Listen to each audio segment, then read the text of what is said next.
High friend আমি Sudip welcome to my YouTube channel pharmacy MCQ guide.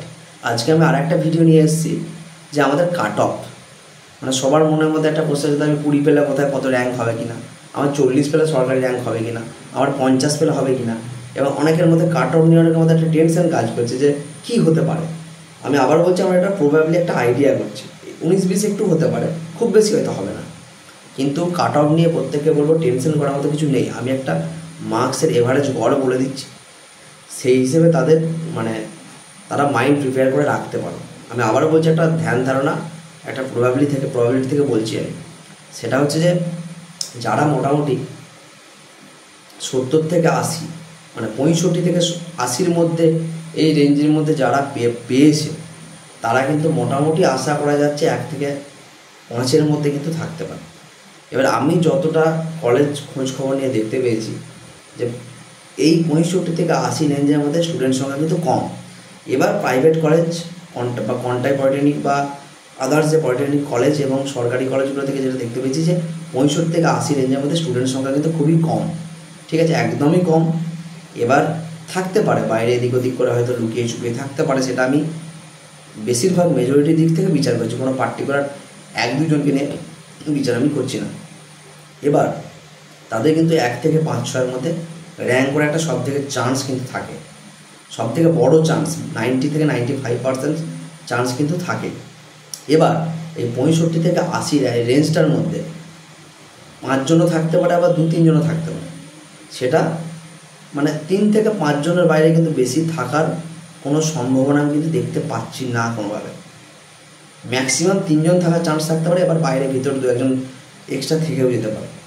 এবার 2 নম্বরে আসি, আমি কিন্তু জেনারেলের সম্বন্ধে আলোচনা করছি। 2 নম্বরে আসি যে 55 থেকে 65-র মধ্যে যারা পেয়েছে তাদের কিন্তু মোটামুটি একটা 10-12-এর মধ্যে র্যাঙ্কিং পজিশন আসার একটা চান্স থাকলেও থাকতে পারে। কেন কি সবাই বলবে যে এত কম র্যাঙ্কে কি চান্স পাওয়া যাবে? কিন্তু সেই বিষয়ে আমি একটা কথা বলবো যে যতই র্যাঙ্ক কম নাম্বার কম হওয়ার কারণে এই বছরের পরীক্ষার বিশ্বাসে কিন্তু নাম্বার প্রত্যেকেই কম পেয়েছে। যা একে অপরে যারা কম্পিটিটর আছে তারাও কিন্তু যথেষ্ট কম পেয়েছে।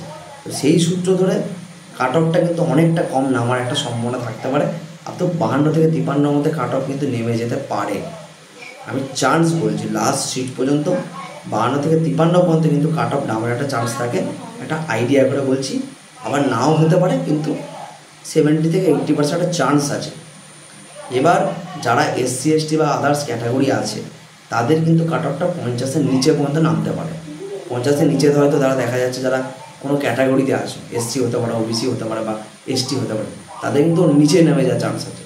তাই যারা একটু নিচের দিকে আছে তারা ভয় পাওয়ার কোনো কারণ নেই, তারাও কিন্তু র্যাঙ্কের মধ্যে চলে আসা যেতে পারে।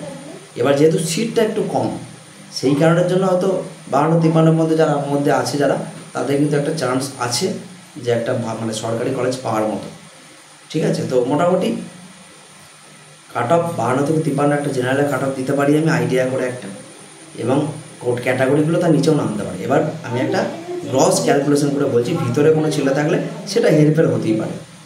তো আজকে আমাদের সিটের আপডেটটা মেনলি এটা নিয়েছি যে ক্যাটাগরি হলে কতর মধ্যে র্যাঙ্ক করতে পারে আর জেনারেল থাকলে কতর মধ্যে। আমি আবারও বলছি, আপ ডাউন কিন্তু হতে পারে, 2 নম্বর 5 নম্বর প্লাস মাইনাস হতে পারে।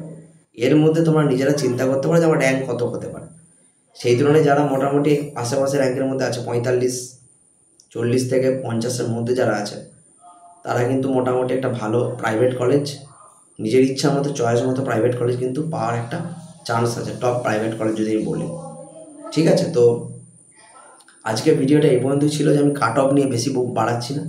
এটা কাট অফ নিয়ে আমি একটা ডিটেল ডেসক্রিপশন দিলাম। যারা টেনশনে আছে তাদের মধ্যে একটু হয়তো টেনশন মুক্ত হলো, তারা এই ব্যাপারটার সম্বন্ধে ক্লিয়ার হয়ে যাবে। তো যদি ভিডিওটা ভালো লেগে থাকে, নেক্সট এরকম আপডেট বা ইনফরমেশান পেতে গেলে লাইক, শেয়ার অ্যান্ড সাবস্ক্রাইব করতে হবে। তো নেক্সট আরও কিছু আপডেট আমি নিয়ে আসবো রেজাল্ট বেরোনোর সময়।